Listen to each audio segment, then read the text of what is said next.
श्रीगुरुभ्यो नमः। हरिः ओं श्रीगणेशाय नमः। श्रीमात्रे नमः। ओं सगुणायै नमः। श्रीमद्देवी भागवत महापुराण मूलपारायणं स्कन्दं 1 अध्यायं 9 மதுகைடப வதம். தேவி மகாத்மியம் துர்கா சப்தசதியின் முதல் அத்தியாயம். இதே மதுகைடப வத கதையை விவரிப்பது இங்கு ஒப்ப நோக்கத்தக்கது. ஓம் நமச்சண்டிகாயை சூதவாச்ச யதான்விநிர்கதா நித்ரா தேகாத் தஸ்ய ஜகத்குரோः நேத்ரஸ்ய நாசிகா பாஹு ஹிருதயேभ्यस्ततो रसः निःसृत्य गगने तस्थौ तामसी शक्तिरुत्तमा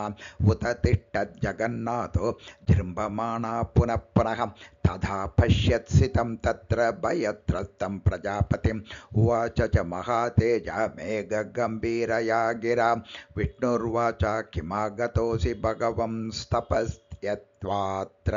पद्मज कस्माच्चिन्तातुरोऽसि त्वं भयाकुलितमानसः। ब्रह्मोवाच त्वत्कर्णमलजौ देवदैत्यौ च मधुकैटभौ हन्तुं मां समुपायातौ घोररूपौ महाबलौ भयात्तयो समायातः त्वत्समीपं जगत्पते त्राहि मां वासुदेवाद्य भयत्रस्तं विचेतनं। विष्णुर्वाच तिष्ठाद्य निर्भयो जातः तौ हनिष्याम्यहं किल युद्धाय जग्मतुर्मूढौ मत्समीपं गतायुषौ। सूतौ वाच एवं वदति देवेशे दानवौ तौ महाबलौ विचिन्वाना वजं चोभौ सम्प्राप्तौ मदगर्वितौ निराधारौ जले तत्र संस्थितौ विगतज्वरौ। तावो चतुर्मदोन्मत्तौ ब्रह्माणं मुनिसत्तमाः पलायित्वा समायातः सन्निधावस्य किं ततः युद्धं कुरु हनिष्यावः पश्यतोऽस्यैव सन्निधौ पश्चादेनं हनिष्यावः सर्पभोगो परिस्थितं त्वमद्य कुरु संग्रामं दासोऽस्मीति च वा वद। सूतवाच तच्छ्रुत्वा वचनं विष्णुः तावुवाच जनार्दनः कुरुतं समरं कामं मया दानवपुङ्गवौ हरिष्यामि मदं चाहं युवयोर्मत्तयो किल आगच्छतं महाभागौ श्रद्धा चेद्वां महाबलौ। सूतौ वाच श्रुत्वा तद्वचनं चोभौ क्रोध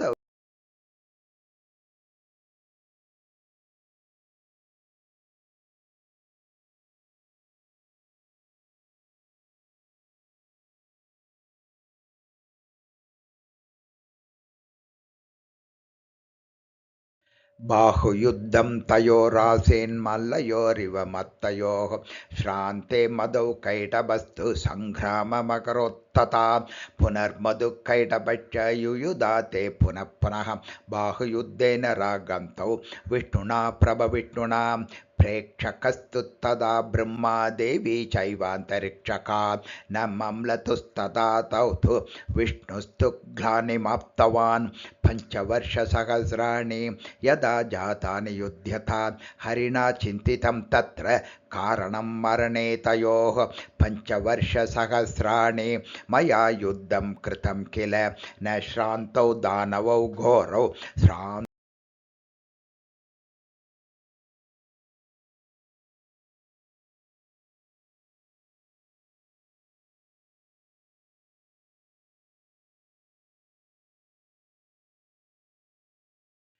इति चिन्तापरं दृष्ट्वा हरिं हर्षपरावभौ ऊचुतुस्तौ मदोन्मत्तौ मेघगम्भीरनिश्वनौ तव नो चेद्बलं विष्णो यति श्रान्तोऽसि युद्धतः ब्रूहितासोऽस्मि वां नूनं कृत्वा शिरसि चाञ्चलिं न चेद्युद्धं कुरुष्वाद्य समर्थोऽसि महामदे हत्वा त्वां निहनिष्यावः पुरुषं च चतुर्मुखं। सूतौ वाच श्रुत्वा तद्भाषितं विष्णुः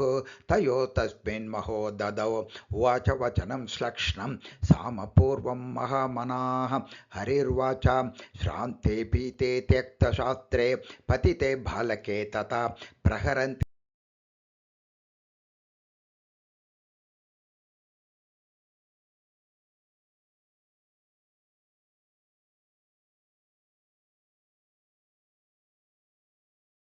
कृतं विश्रमणं मध्ये युवाभ्यां च पुनः पुनः तथा विश्रमणं कृत्वा युद्धेऽहं नात्र संशयः तिष्ठतं हि युवां तावत् बलवन्तौ मदोत्कटौ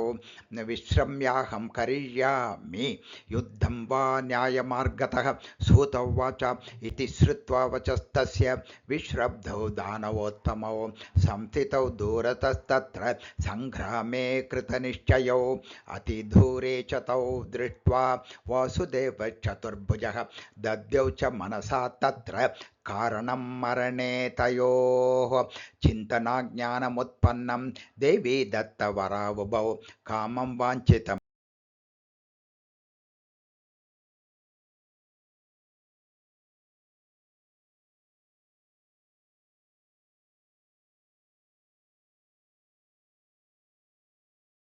अकृते च तथा युद्धे कथमेतौ गमिष्यतः विनाशं दुःखदौ नित्यं दानवौ वरदर्पितौ भगवत्या वरो दत्तः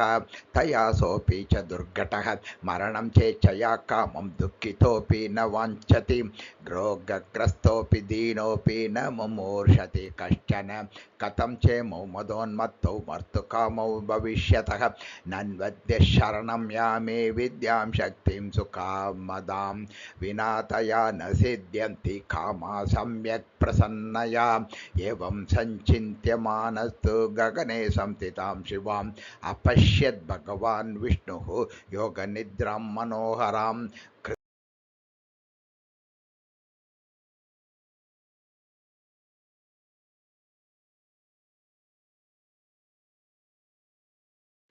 विष्णुर्वाच नमो देवी महामाये सृष्टिसंहारकारिणे अनादिनिधने चण्डि भुक्तिमुक्तिप्रदे शिवे न ते रूपं विजानामि सगुणं निर्गुणं तथा चरित्राणि कुतो देवी सङ्ख्यातीतानि जानिते अनुभूतो मया तेद्य प्रभावश्चाति दुर्घटः यदहं निद्रया लीनः सञ्जातोऽस्मि विचेतनः ब्रह्मणा चाति यत्नेन बोधितोऽपि पुनः पुनः न प्रबुद्धः सर्वताहं सङ्कोचितषडीन्द्रियः अचेतनत्वं सम्प्राप्तः प्रभावात् तव चाम्बिके त्वया मुक्तप्रबुद्धोऽहम्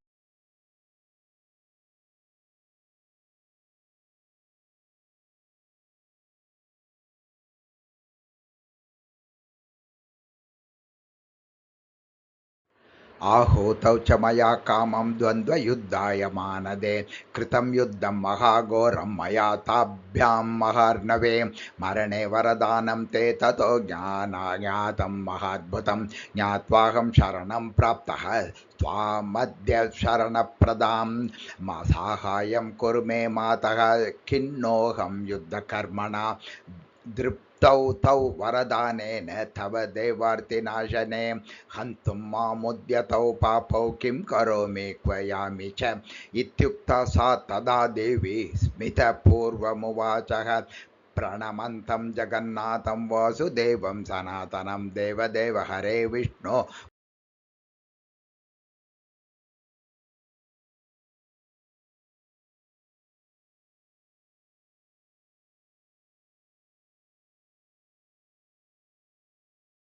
जहि नारायणाशु त्वं मम माया विमोहितौ सूतौ वाच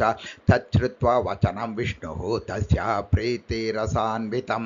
सङ्ग्रामस्थलमासाद्य तस्थौ तत्र महार्णवे तदा यातौ च तौ वीरौ युद्धकामौ महाबलौ वीक्ष्य विष्णुं स्थितं तत्र हर्षयुक्तौ बभूवतुः तिष्ठ तिष्ठ महाकाम कुरु युद्धं चतुर्भुज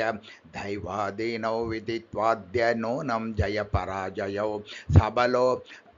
जयमाप्नोति दैवाज्जयति दुर्बलः सर्वथैव न कर्तव्यौ हर्षशोकौ महात्मना पुरा वै बहवो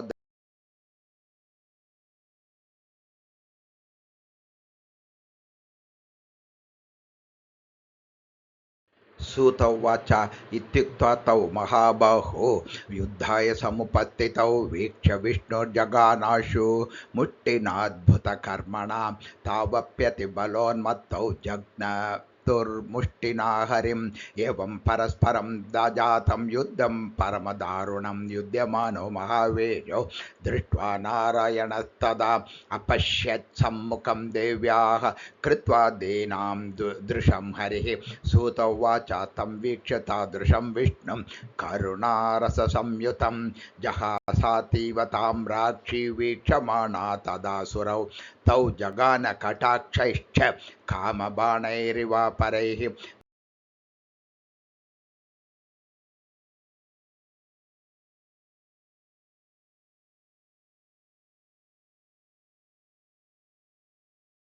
विशेषमिति मन्वानौ कामबाणातिपीडितौ वीक्षमाणौ स्थितौ तत्र तां देवीं विशदप्रभां हरिणापि च तद्दृष्टं देव्या तत्र चिकीर्षितं मोहितौ तौ परिज्ञाय भगवान् कार्यवित्तमः उवाच तौ हसन् श्लक्ष्णं मेघगम्भीरया गिरा वरं वरयतां वीरो युवयोरभिवाञ्छितः ददामि परमप्रीतो युद्धेन युवयो किल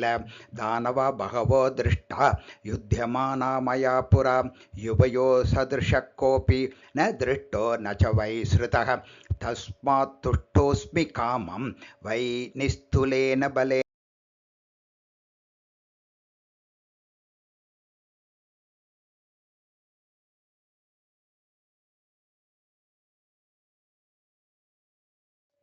वीक्षमाणौ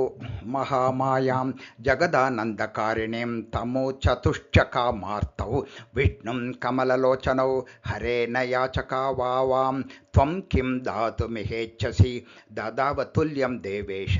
धातारौ नौ न याचकौ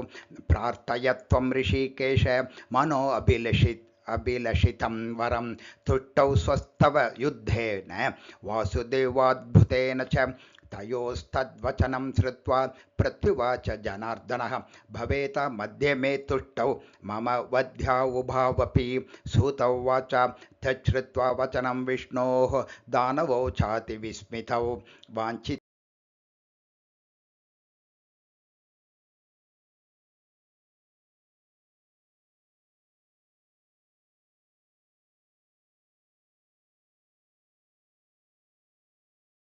हरेयोऽयं वरो दत्तः त्वया पूर्वं जनार्दन सत्यवागसि देवेश देहितं वाञ्छितं वरं निर्जले विपुले देशे हनस्व मधुसूदन वध्या वावां तु भवतः सत्यवाग्भव माधव स्मृत्वा चक्रं तदा विष्णुः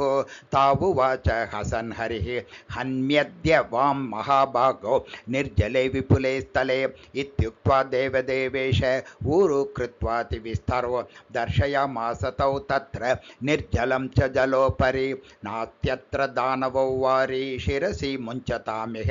सत्यवागः मध्यैव भविष्यामि च वां तथा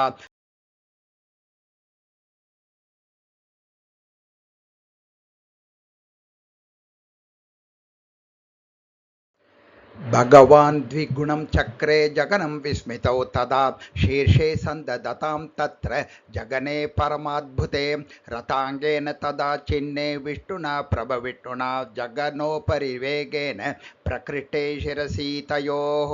गतप्राणौ तथा जातौ दानवौ मधुकैडभौ सागरसकलो व्याप्तः तथा वै मेधसा तयोः मेदिनीति ततो जातं नाम पृथिव्या समन्ततः अभक्ष्या मृत्तिका तेन कारणेन मुनीश्वराः इति वक्कथितं सर्वं यत्पृष्टोऽस्मि सुनिश्चितं महाविद्या महामाया सेवनीया सदा